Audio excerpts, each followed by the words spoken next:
స్తోత్రం. హల్లెలూయా.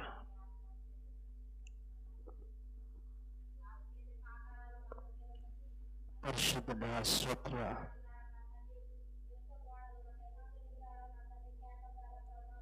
దేవానికి స్తోత్రం స్తోత్రం. ఆమేన్.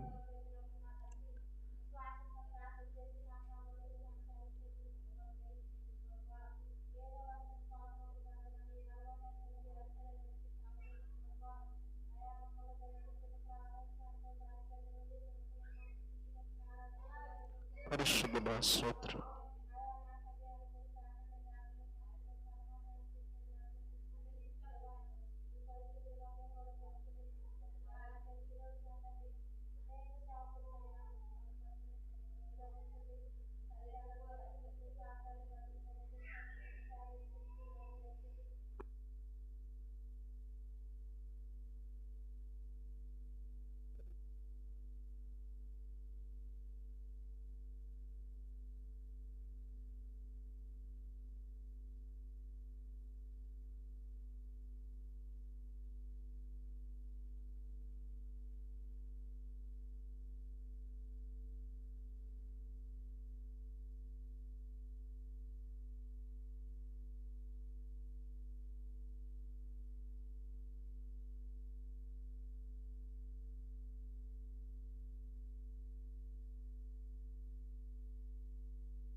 Praise the lord.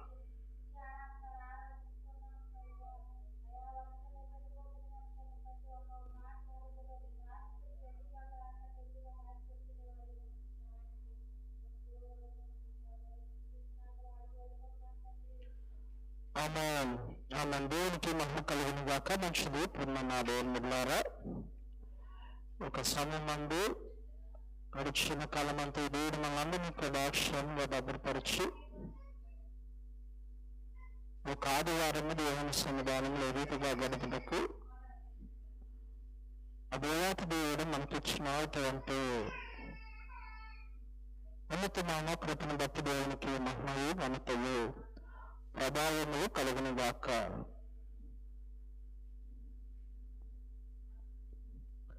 మంచిది. దేవుని వాక్యమును ధ్యానించుకున్న ముందుగా ఒక పాట పాడుకుని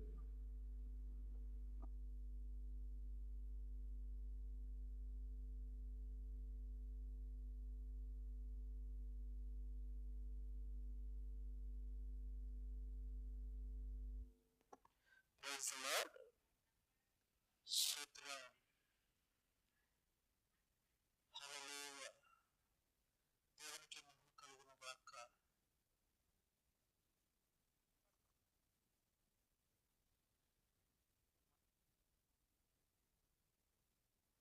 Praise the Lord. స్తోత్రం స్తోత్రం. హల్లెలూయా. Praise the Lord. దేవునికి మహిమ కలుగును గాక. Praise the Lord.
ఆలకించిన నా స్థితి హోమములన్నీ నీకే అర్పింతును.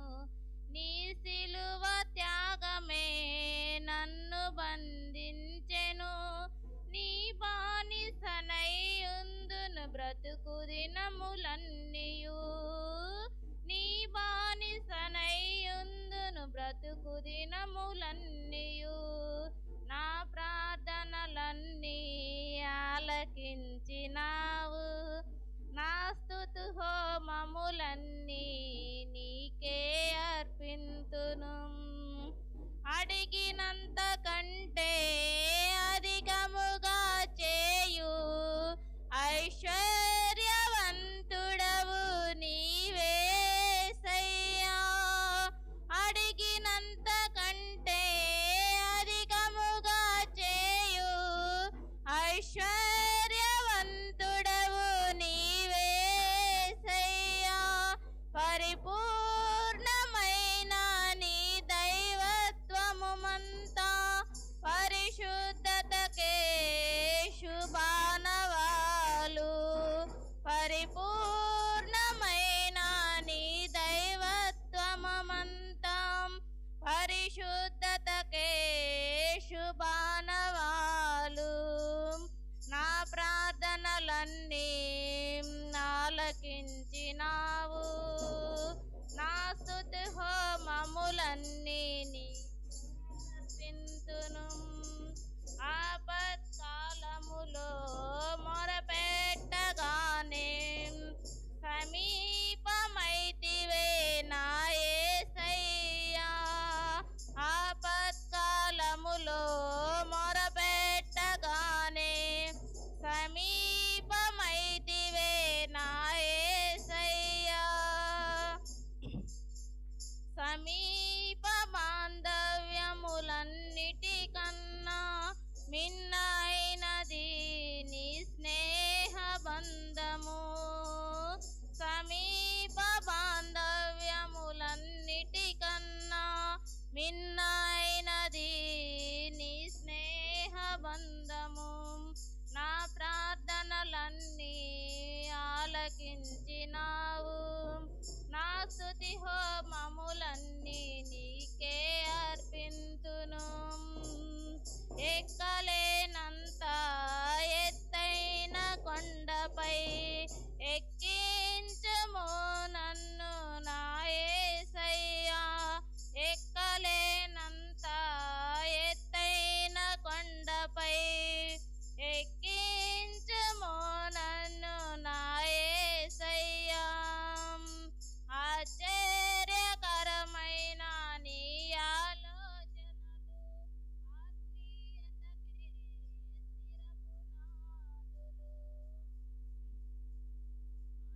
ఆశ్చర్యకరమైన నీ ఆలోచనలు ఆత్మీయతకే స్థిరపు నాదులు. నా ప్రార్థనలన్నీ ఆలకించినావు. నా స్తుతి హోమములన్నీ నీకే అర్పింతును.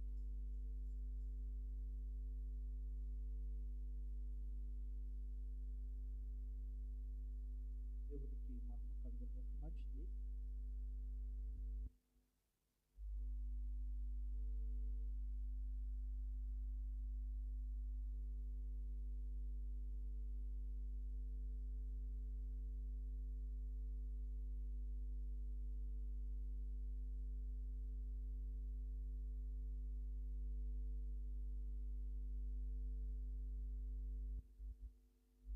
దేవుని మహాకృపను బట్టి గడిచిన కాలమంతా ఈ దేవుడు మనందరినీ కూడా క్షేమంగా భద్రపరిచి ఈ యొక్క సమయమందు దేవుని సన్నిధానంలో ఆయన మనం చేర్చుకున్న కృపను బట్టి దేవునికి మహిమ కలుగును గాక. మంచిది. కొద్ది సమయము దేవుని వాక్యమును జాగ్రత్తగా మనము ధ్యానం చేసుకుందాం. దయచేసి చిన్న ప్రార్థనతో ఈ యొక్క వాక్య భాగమును మనం ప్రారంభించుకుందాం.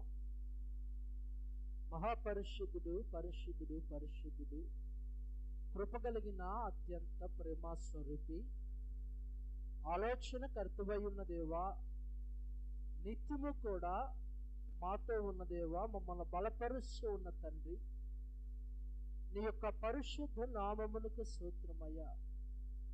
ఈ యొక్క సమయమందు ప్రభు మా మధ్యలో ఉన్న దేవా, మా మధ్యలో సంచారము చేయొచ్చు అయాదిగో తండ్రి, మాతో మాట్లాడుచు ఉన్న దేవా, మా స్థితిగతులను ఎరిగి ఉన్న తండ్రి, నీకే వందనమయ్యా. ఈ యొక్క సమయమందు ప్రభు ఇప్పటి వరకు పాటల ద్వారా, ఆరాధన ద్వారా నీ నామం మహింపరచబడి ఉన్న దేవా, వాక్య భాగము ద్వారా కొద్ది సమయం అందరితో కూడా తేటగా మాట్లాడమని యేసు నామమును అడిగి ప్రార్థన చేయుచున్నాను తండ్రి. ఆమేన్, ఆమేన్. మంచిది ప్రియమైన దేవుని బిడ్డలారా, దయచేసి బైబిల్ ఉన్నవారు అందరూ కూడా తెరిచి లూకాసు వార్త 7వ అధ్యాయము, లూకాసు వార్త 7వ అధ్యాయము చూసారు ఒకసారి. లూకాసు వార్త 7వ అధ్యాయము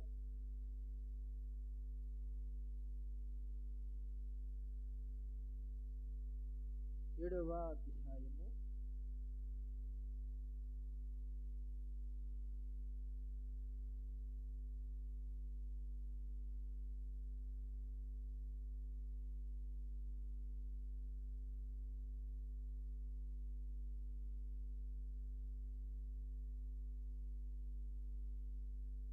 7వ అధ్యాయం 11వ వచనం ఒకసారి చూస్తారా?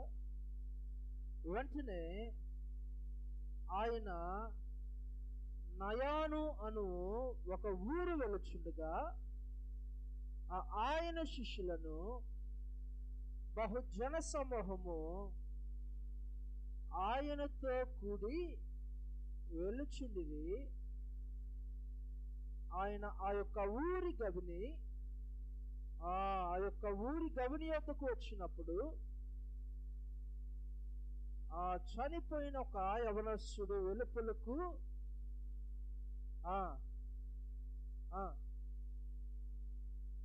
చనిపోయిన ఒక వ్యక్తిని వెలుపలకు మోసుకొని పోచుండెను.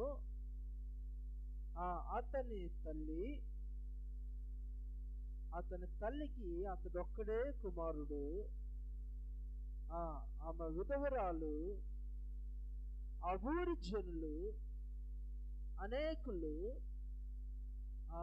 ఆమెతో కూడా కూడి ఉండేది. ప్రియమైన దేవుని బిడ్డలారా, ఇక్కడ మనం గమనించినట్లయితే ప్రభు అయిన యేసుక్రీస్తు వారు సువార్త ప్రకటిస్తున్న దినాలలో ఆయన నజరైతు నుంచి దాదాపుగా 20 కిలోమీటర్ల దూరంలో ఉన్న నాయాను అనే ఒక ప్రాంతమునకు బయలుదేరి వెలుచు ఉన్నాడు. అక్కడ సువార్త విషయమై సువార్త ప్రకటించుటకు ఆయన యొక్క ప్రాంతములోనికి వెలుచు ఉన్నాడండి.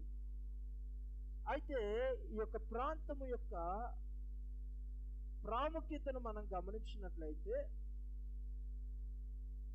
ఈ యొక్క ప్రాంతంలో మరి విశేషముగా ఆ యొక్క రాకపోకలకు లేదంటే ఆ యొక్క ప్రాంతంలో ప్రవేశించడానికి ఒక ద్వారం మాత్రమే ఉన్నది. ఆ యొక్క ద్వారములో మనం గమనించినట్లయితే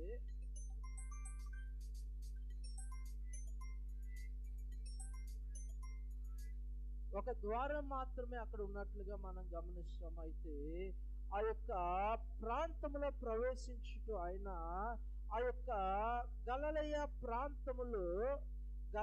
ప్రాంతములో నాయాను అనే ఒక ప్రాముఖ్యమైన చిన్న గ్రామంలో ప్రవేశించడానికి వెలుచు ఉన్నాడండి.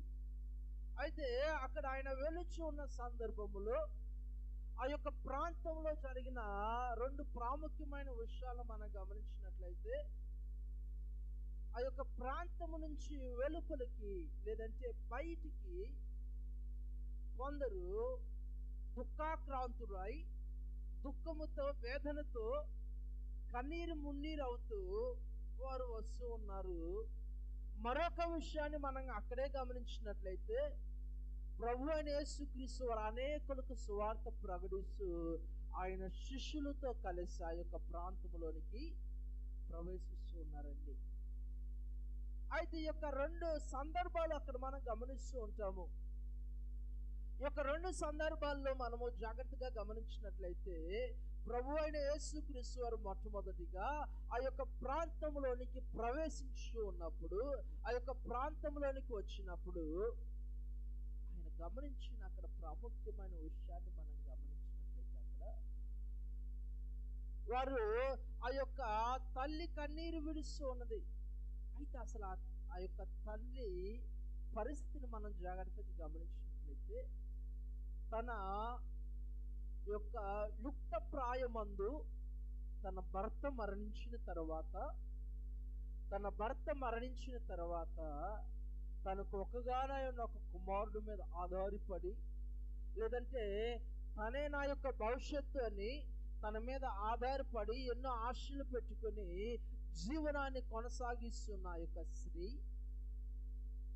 అయితే ఆ యొక్క వ్యక్తిని లేదంటే ఆ యొక్క బాలుణ్ణి బాల్యము నుంచి ఎంతో ఆప్యాయముగా ప్రేమగా పెంచుకొని, ఇక నేను బ్రతికి ఉన్నది నా కుమారుడు కొరకే, నా కుమారుడు మంచి భవిష్యత్తుని ఇవ్వటం కొరకు, నా కుమారుడు నన్ను ఆ యొక్క వృద్ధాప్యమందు నన్ను జాగ్రత్తగా కదండి ప్రేమించి నన్ను చూసుకుంటాడు, ఇక నాకు ఎటువంటి బాధ లేదు, ఎటువంటి కూడా కన్నీరు నేను విడవాల్సిన అవసరం లేదని ఎంతో సంతోషంగా ఉన్న యొక్క స్త్రీ జీవితంలో ఒకనొక సందర్భంలో ఎన్నో ఆశలతో పెంచుకున్న కుమారుడు యవ్వన ప్రాయంలో మరణించిన తర్వాత, ఆ యొక్క సమయంలో మరణించిన తర్వాత ఆ యొక్క స్థితిని ఆమె జ్ఞాపకం చేసుకొని, ఇక ఎవరి కొరకు నేను బ్రతకాలి, ఎందు నిమిత్తం నేను బ్రతకాలి అని ఆమె బ్రతికి ఉండి కూడా సజీవమైన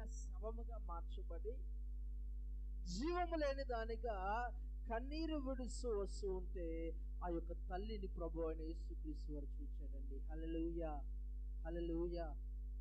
జీవము కలిగిన దేవుడు జీవము లేని, అదే లేదంటే సజీవంగా బ్రతికి ఉన్న స్త్రీ, తనలో జీవము లేక ఉన్న స్త్రీని చూసి ఆమెపై కనికరపడ్డట్లుగా మనం లేఖనాల్లో గమనించవచ్చు. ఆమెపై కనికరపడి ప్రభు అయిన యేసుక్రీస్తు వారు ఆమెను చూచి ఆమెపై కనికరపడిన దేవుడు ఆమెతో మాట్లాడటం ప్రారంభించాడు. అక్కడ మనం గమనించినట్లయితే ఆమెపై కనికరపడిన దేవుడు వారికి ఎదురుగా వచ్చి ప్రభు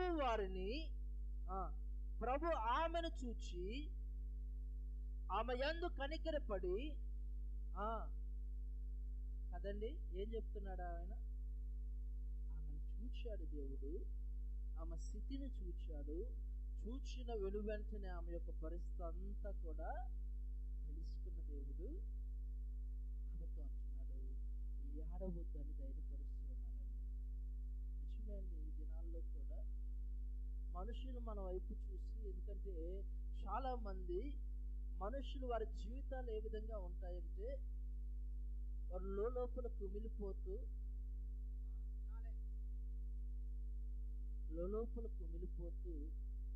వేదనకరమైన స్థితిగతుల్లో వారు పడిపోతూ ఉంటారండి కదండి. వారు బయటికైతే సంతోషంగా కనపడుతూ ఉన్నట్టే ఉంటారు, కానీ లోపల కృంగిపోతూ కుమిలిపోతూ దుఃఖిస్తూ ఉంటారు. ఇంకొంతమంది అంటూ ఉంటారు, ఏదో పేరుకైతే నేను బ్రతికి ఉన్నానట్లుగానే ఉంది, కానీ నేను నిజంగా అయితే కదండి బ్రతికి లేను, నేను, నా జీవితం అంతా వ్యర్థమే, నా జీవితంలో సంతోషం లేదు, నెమ్మది లేదు, నా జీవితం అంతా ఇక నేను బ్రతికి ఉన్న దినాలనే వేదనకరమైన దినాలే అని కృంగిపోతున్నవారు చాలా మంది లేకపోలేదండి. అటువంటి పరిస్థితిలో ఉన్న యొక్క స్త్రీని ప్రభు అని యేసుక్రీస్తు వారు చూశాడండి. చూచిన దేవుడు అలాగే విడిచిపెట్టే దేవుడు కాదు.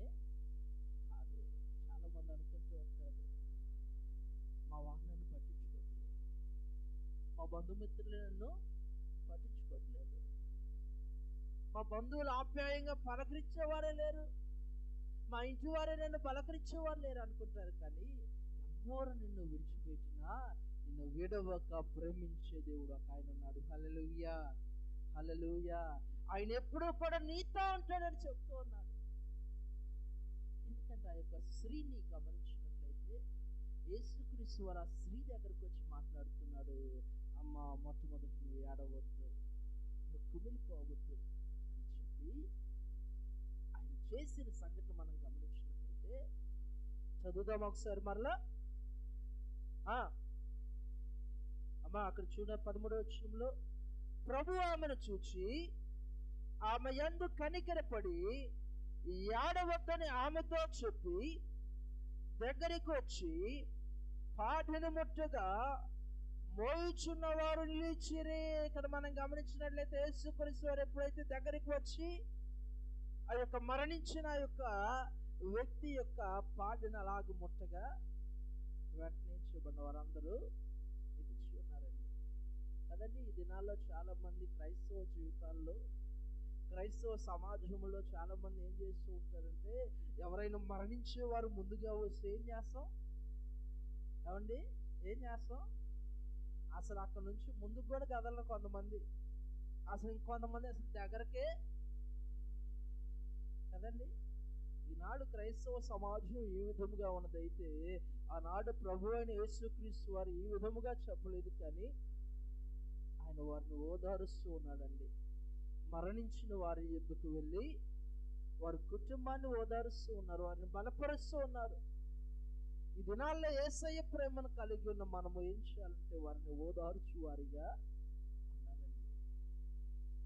వారికి దూరముగా ఉండనే కదండి యేసయ్య మొట్టమొదటికి వచ్చి ఆమెను ధైర్యపరుస్తూ ఉన్నాడమ్మా, దుఃఖపడగా, భయపడగాక, వేదన చెందగా, కానీ ఆమెతో చెప్పి ఇప్పుడు ఎక్కడికి వచ్చాడంట, మరలా మరణించిన ఆ యొక్క వ్యక్తి దగ్గరికి వచ్చి ఎప్పుడైతే ఆ యొక్క పాడిని పట్టుకున్నాడో వారందరూ ఆ రీతిగా నిలిచి ఉన్నప్పుడు ఆ యొక్క యవనస్తుడితో చెప్తున్న మాటను మనం గమనించినట్లయితే ఒకసారి చదువుతారా? ఆయన, చిన్నవాడా లేమని నీతో చెప్పుచున్నానని అనగా ఆ చనిపోయిన వాడు లేచి మాట్లాడసాగెను. హల్లెలూయా, హల్లెలూయా. ఎప్పుడైతే ఆయన కనికరము చూపే దేవుడు అండి, కనికరపడే దేవుడు, ఆయన స్థితిగతులను ఎరిగి ఉన్న దేవుడు, తగిన కాలమందు నీకు సహాయం చేయడానికి సిద్ధంగా ఉన్న దేవుడు ఆయనే. ఎందుకంటే వారికి ఎదురుగా వచ్చినప్పుడు, వారు దుఃఖముఖులై ఉన్నప్పుడు, అయితే ఆ ప్రాంతం ఎదురుగా వచ్చి వారు నాపంటున్నారు, అమ్మా నువ్వు వేదన చెందలేదు, నువ్వు సజీవంగా ఉన్నానని, నువ్వు బ్రతికి ఉండగా చనిపోయిన దానిలా పడిపోవటం దేవునికి ఇష్టం కానే కాదు అంటున్నాడండి.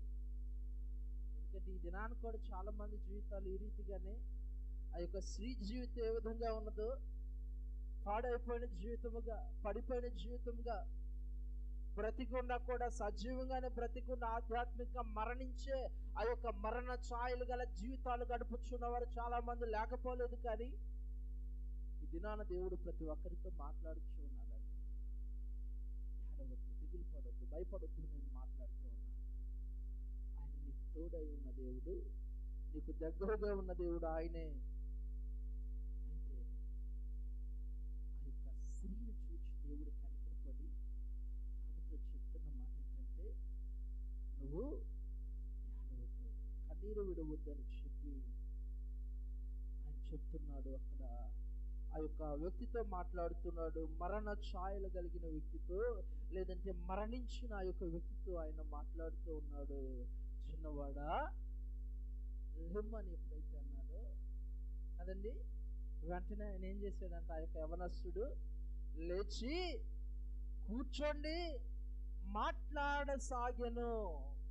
మాట్లాడటం ప్రారంభించారు. వారందరూ ఆశ్చర్యపోతూ ఉన్నారు. ఎందుకంటే దేవుడు మరణ స్థితిగతుల నుంచి కూడా తప్పించే దేవుడు మన దేవుడు అండి. నువ్వు నమ్ముకున్న దేవుడు ఎటువంటి దేవుడు అంటే, నిన్ను వ్యర్థముగా విడిచిపెట్టడు, పడిపోయిన స్థితిలో అలాగే విడిచిపెట్టి వెళ్ళే దేవుడు కానే కాదు, కానీ నిన్ను బలపరిచే దేవుడు ఆయనే. నిన్ను బలపరుస్తున్న దేవుడు ఆయనండి.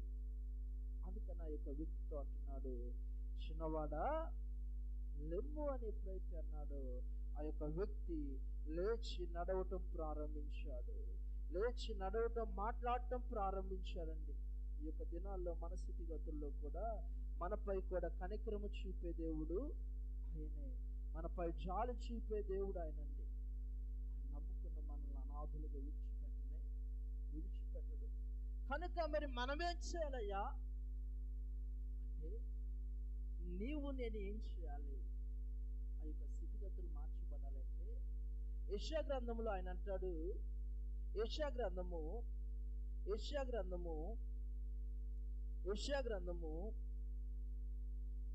చూసారా అందరు దయచేసి బైబిల్ ఉన్నవారు అందరూ కూడా యెషయా గ్రంథము 55వ అధ్యాయము 6వ వచనం చూసారా. యెషయా గ్రంథము 55వ అధ్యాయము 6వ వచనం, 55వ అధ్యాయము 6వ వచనము. యెహోవా మీకు దొరుకు కాలమందు ఆయనను వెదుకుడి, ఆయన సమీపంగా ఉండగా ఆయన వేడుకొనుడి. హల్లెలూయా. అయితే మనం ఏం చేయాలి ఈ దినాన? ఏమండి, కృంగిపోతున్న యొక్క స్త్రీని, లేదంటే బ్రతికి ఉండి కూడా సజీవంగా బ్రతికి ఉండి కూడా ఆధ్యాత్మికంగా మరణించి జీవం లేని దానిగా ఉన్న ఆ యొక్క స్త్రీ దగ్గరికి ఆయన వచ్చినప్పుడు, ఆయన చూచినప్పుడు ఆమెను చూచి ఆమెతో అంటున్నాడు, నువ్వు కన్నీరు విడవకు, భయపడకు, దిగులు చెందకమ్మా అని చెప్పి ఆ యొక్క స్త్రీతో మాట్లాడిన దేవుడు దినాలతో కూడా మాట్లాడడానికి ఇష్టపడుతూ ఉన్నాడు. ఆ యొక్క స్త్రీ జీవితాన్ని మార్చిన దేవుడు మన కుటుంబ స్థితిగతులు కూడా మార్చడానికి ఆయన ఇష్టపడుతూ ఉన్నాడు. అందుకని ఆయన అంటున్నాడు, యెహోవా మీకు దొరుకు కాలమందు ఆయన్ను వెదుకుడి, ఆయన సమీపంగా ఉన్నప్పుడు మనం ఏం చేయాలంట? ఆయన వేడుకోవాలి. ఈ దినాన చాలా మంది కూడా ఏం చేస్తూ ఉన్నారు అంటే, దేవుని మందిరానికి వస్తూ ఉన్నారు, దేవుని మాటలు వింటూ ఉన్నారు, అంటే దొరకు కాలం మంది వెతుకుతూ ఉన్నారు, మంచిదే. కానీ ఆయన సమీపంగా ఉన్న సమయంలో ఎవరు కూడా వేడుకొనే కదండి. ఎవరు ఏం చేస్తున్నారంటే ఆ సమయానికి నిర్లక్ష్యం అయిపోతుంది. దేవుని మందిరం అంటే నిర్లక్ష్యం, దేవుని సన్నిధి అంటే నిర్లక్ష్యం, దేవుని మాటలంటే నిర్లక్ష్యం, ప్రార్థన అంటే నిర్లక్ష్యం. ఈ యొక్క నిర్లక్ష్యము ద్వారా వారి కుటుంబాల్లో ఏం చేయబడుతుందంటే, పొందుకోవలసిన మేలులు ఏం చేయబడుతున్నాయంట? పొందుకోవలసిన మేలులు పొందుకోలేక పోతూ ఉన్నారు. దినాన దేవుని మందిరాన్ని మనం ఎప్పుడు నిర్లక్ష్యం చేయకూడదండి. ఎందుకంటే దేవుని సన్నిధానంలో మనము, ఆయన అంటున్నాడు, యెహోవా మీకు దొరుకు కాలం ముందు ఆయన్ను వెతుకుడి, ఆయన సమీపంగా ఉన్నప్పుడు ఏం చేయాలంటే మనం ఆయన్ను వేడుకోవాలి, వేడుకొని వారిగా ఉండాలి. ఎందుకంటే కొత్త నిబంధన గ్రంథాన్ని మనం గమనించినట్లయితే ప్రభువైన యేసుక్రీస్తు వారు ఒకానొక సమయమున ఆయన సువార్త ప్రకటిస్తూ ఉన్న దినాలలో ఆ యొక్క కాలములో ఒక ప్రాంతం నుంచి మరొక ప్రాంతములకు ప్రయాణం అవుతూ ఉన్నప్పుడు, ఆ దినాల్లో మనలాగా మంచి మంచి వాహనాలు ఇవ్వండి కదండి. ఈ దినాల్లో అయితే మంచి వాహనాలు, మంచి కార్లు, విలాసవంతమైన జీవితాలు గడుపుతూ ఉన్నాము. అయితే ఆ యొక్క దినాల్లో అటువంటి పరిస్థితులు లేవు. ఒక ప్రాంతం నుంచి మరొక ప్రాంతం వెళ్ళాలంటే కాలినడకన ప్రయాణం చేసుకుంటూ వెళ్ళవలసిన పరిస్థితులు ఉన్నాయి. అయితే యేసుక్రీస్తు వారు అలాగా ఆ యొక్క ప్రాంతం నుంచి, ఒక ప్రాంతం నుంచి మరొక ప్రాంతము ఆయన వెలుచు ఉండగా, ఆ యొక్క ఎరుకో ప్రాంతమునకు ప్రయాణమై, ఎరుకో పట్టణం అనగా సువాసన కలిగిన పట్టణం అని పేరు ఉన్నదండి. అయితే ఆ యొక్క ఎరుకో పట్టణమునకు వెళ్ళుటకు ఆయన ప్రయాణమై వెళ్ళుచు ఆ యొక్క ఎరుకో పట్టణము సమీపించుతూ ఉండగా, ఆ యొక్క సమయాన్ని మనం గమనించినట్లయితే లూకాసు వార్త 18వ అధ్యాయము 35వ వచనాన్ని చూస్తారా. 18వ అధ్యాయము 35వ వచనము. ఆయన ఎరుకో పట్టణమునకు సమీపించినప్పుడు, ఏమండి ఎవరంట? ఒక గుడ్డివాడు త్రోవ పక్కన కూర్చొని ఉన్నాడండి. ఆయన సంచరిస్తూ ఆ యొక్క ఎరుకో పట్టణములో ప్రవేశిస్తూ ఉండగా, ఆ యొక్క పట్టణములోనికి అనగా ఆ యొక్క ప్రాంతంలోనికి ఇంకనూ రాలేదు, కానీ ఆ యొక్క ఊరి గవిని యొక్క ప్రవేశించడానికి, లేదంటే ఆ యొక్క గవిని కదండి, ఆ పట్టణము ప్రారంభం, ఆ యొక్క స్థలములో ఆయన కూర్చొని ఒక గుడ్డివాడు భిక్షాటన చేయొచ్చు ఉన్నాడండి. భిక్షాటన చేయొచ్చు ఉన్నాడు గుడ్డివాడు. అయితే ఆయన అక్కడ కూర్చొని ఉన్న సమయంలో అక్కడ జరిగిన సంఘటన ఒకసారి మనం గమనించినట్లయితే చదువుతారా?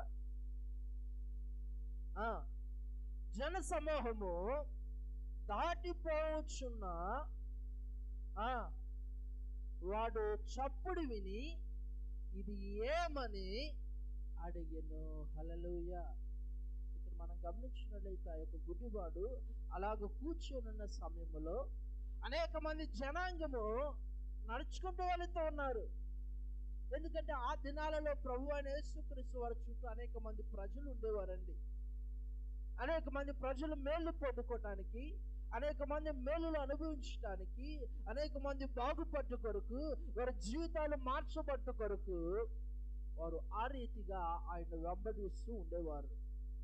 అయితే ఆ యొక్క జనాంగం అలాగ వెలుచుండగా ఈ యొక్క త్రోవ పక్కన కూర్చుని ఉన్న ఈ యొక్క గుడ్డి వ్యక్తి అలా కూర్చోలేదు, కానీ ఆ శబ్దమును గ్రహించాడండి.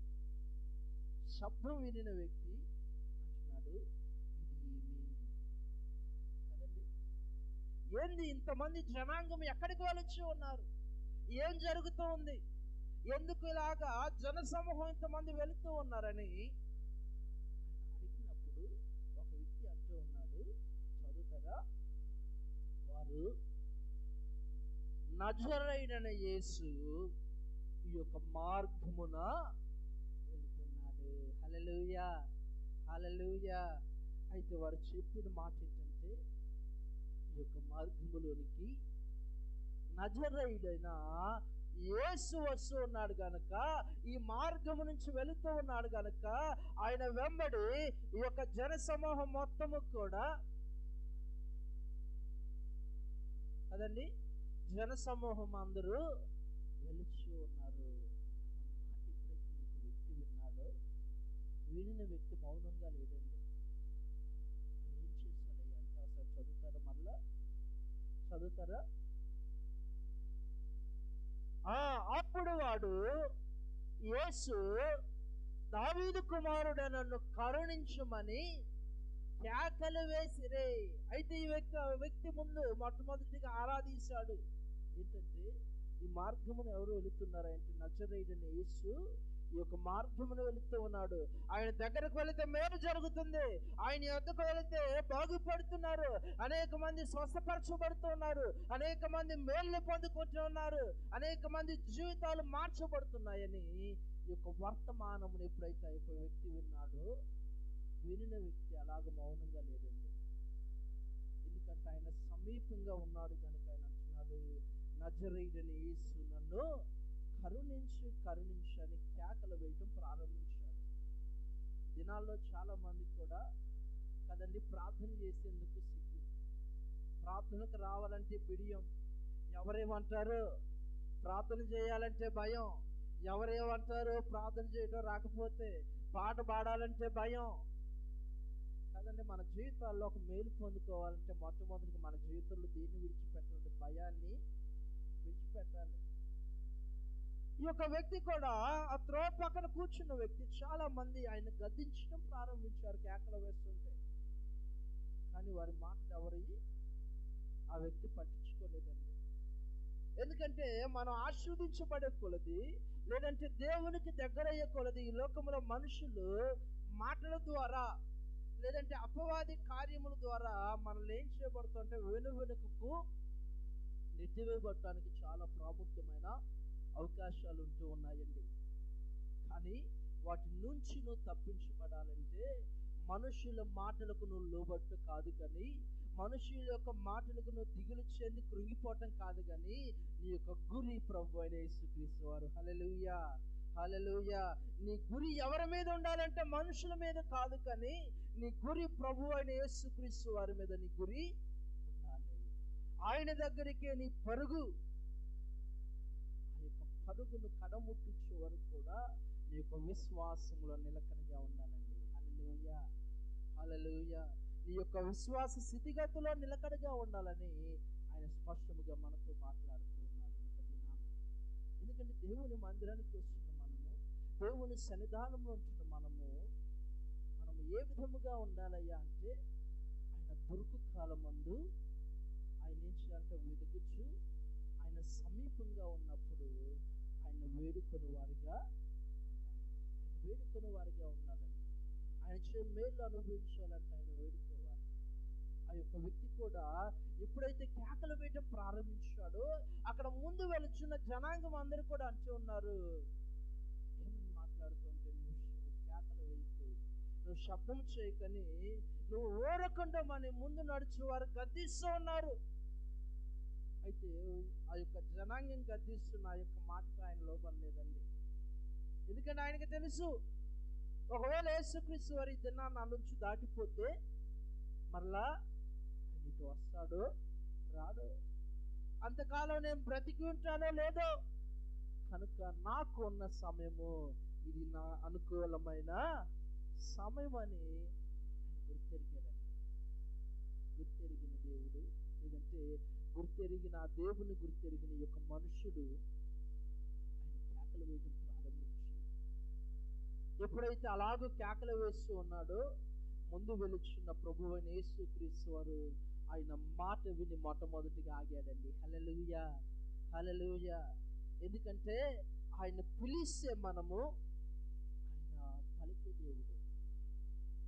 అయితే అక్కడ మనం గమనించినట్లయితే ఎప్పుడైతే ఆ వ్యక్తి పిలిచాడో కేకలు వేశాడో వెంటనే అలాగూ ఆగి అక్కడ మనం గమనించినట్లయితే అంతటా యేసు నిలిచి, కదండి, వారు ఎప్పుడైతే పిలవసాగాడో ప్రభువు యేసుక్రీస్తు వారు నిలిచి అంటున్నాడు, ఆ యొక్క వ్యక్తిని నా యొద్దకు తీసుకొని రమ్ము. ఎందుకంటే ఆయన అంటూ ఉన్నాడు, నా యందు మీరును మీ యందు నా మాటను నిలిచి ఉండి నీరులా మీకు ఏది ఇష్టమో అడుగుడి, మీకు ఏది అవసరం అడుగుడి.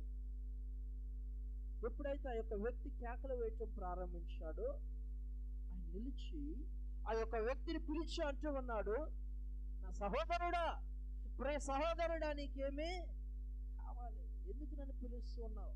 నీ అవసరం ఏంటి? నీ పరిస్థితి ఏంటి అంటే ఆ వ్యక్తి అంటున్నాడు, అక్కడ చదువుతారా, వాడు దగ్గరికి వచ్చినప్పుడు ఆయన నీకేమి చేయగొరుచున్నావు అని అడగగా, ప్రభువా నేను చూపు పొందగోరుచున్నాను. హల్లెలూయా. తనకున్న స్థితిని ఆయన చెప్పుకుంటున్నాడండి. అయ్యా, నా యొక్క పరిస్థితి కనుక నాకు చూపు కావాలి, నీ ద్వారానే నేను చూపు పొందుకోరుకున్నాను, నువ్వు మాత్రమే నాకు చూపునిచ్చేవాడవు, నీవే నన్ను బలపరచువాడవు అని అంటున్నాడు. ప్రభువా నేను నీకు కదండి, నీ ద్వారా నేను చూపు పొందగోరుతున్నానని విశ్వాసంతో అడిగినప్పుడు ఆయన అంటున్నాడు, అక్కడ చదువుతారు ఒకసారి, యేసు చూపు పొందుము, నీ విశ్వాసమే నిన్ను స్వస్థపరిచును. హల్లెలూయా, హల్లెలూయా. ఎవరు విశ్వాసం ద్వారా స్వస్థపరచబడ్డారండి? ఏమండి?